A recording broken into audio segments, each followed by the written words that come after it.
আসসালামু আলাইকুম দর্শক, দেশ এবং প্রবাস থেকে এবং যে যেখান থেকে আমার প্রতিবেদন দেখতেছেন সবার প্রতি আমার আন্তরিক শুভেচ্ছা এবং ভালোবাসা রইল।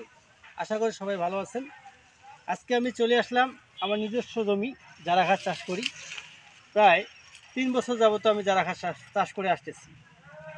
জারা ঘাসের যে ফলন, বাংলাদেশের সেরা ঘাস হচ্ছে জারা ঘাস। আমি বলবো যারা খামার করার চিন্তা ভাবনা করতেছেন এবং গরু ছাগল পালার চিন্তা ভাবনা করতেছেন, অবশ্যই বলবো আগে আপনারা ঘাস চাষ করুন, তারপরে আপনারা খামার করার চিন্তা ভাবনা করুন।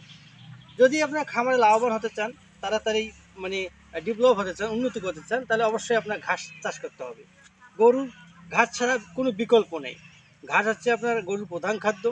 মানুষের যেমন ভাত প্রধান খাদ্য, তেমনি হচ্ছে এই ঘাস। এই ঘাস হচ্ছে গরু ছাগলের প্রধান খাদ্য। আপনারা দেখেন দেখেন যে আমার ভিডিওতে যদি ঘাসগুলো দেখেন, একেবারে একটা ঝোপে অনেকগুলো ঘাস আপনারা দেখতে পাচ্ছেন। এই যে একেবারে অনেক ঝোপ, আমি ধরতে পারতেছি না। আপনারা দেখতে পাচ্ছেন যে ঘাসটা আমার হয়েছে এখন। এই ঘাসটা 5 ফিট প্রায় 4 ইঞ্চি। এখন আপনার গরু ছাগলও খাওয়াতে পারবেন। এই ঘাসটা এই উপযুক্ত হয়ে গেছে। কিন্তু এটা আমার কাটিং যদি আমি করি, তাহলে আপনার ধরেন যে 3 মাস রাখার লাগবে। 3 মাস রাখলে এটা কাটিংয়ের উপযুক্ত হয়ে যাবে এই ঘাসটা। তখন আমি কাটিং সেল দিতে পারবো। যদি ভিডিও দেখেন শুরু থেকে শেষ পর্যন্ত থাকবেন, তাহলে ঘাসের আদ্যভন্ত জানবেন এবং যারা ঘাসের আদ্যভন্ত আপনারা জানবেন। এবার দেখেন যে ফলন, আবার ভিডিওতে দেখেন আমার একেবারে খুবই ফলনশীল ঘাস। পাতাগুলো খুব মসৃণ এবং রসালো, খুবই ভালো। যদি খামার করার চিন্তা ভাবনা করেন, অবশ্যই আপনার জারা ঘাস চাষ করবেন। জারা ঘাস একটা ফলনশীল ঘাস। আর যদি কেউ কাটিং নিতে চান, কোনো খামারি ভাই যে কোনো জেলা থেকে, তাহলে আমার স্ক্রিনে নাম্বার দেওয়া থাকবে। ওই নাম্বারে বা ডিসক্রিপশন নাম্বার থাকবে, নাম্বারে যদি কেউ যোগাযোগ করে, তাহলে আমি কাটিং দিতে পারবো। সারা বাংলাদেশ ডেলিভারি দিয়ে থাকি।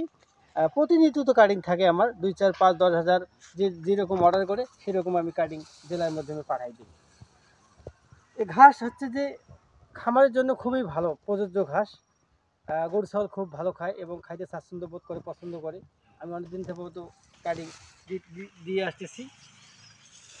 যদি ভিডিওটি ভালো লাগে, অবশ্যই লাইক করবেন, কমেন্ট করবেন, চ্যানেলটি আমার সাবস্ক্রাইব করবেন, সাথেই থাকবেন। ধন্যবাদ।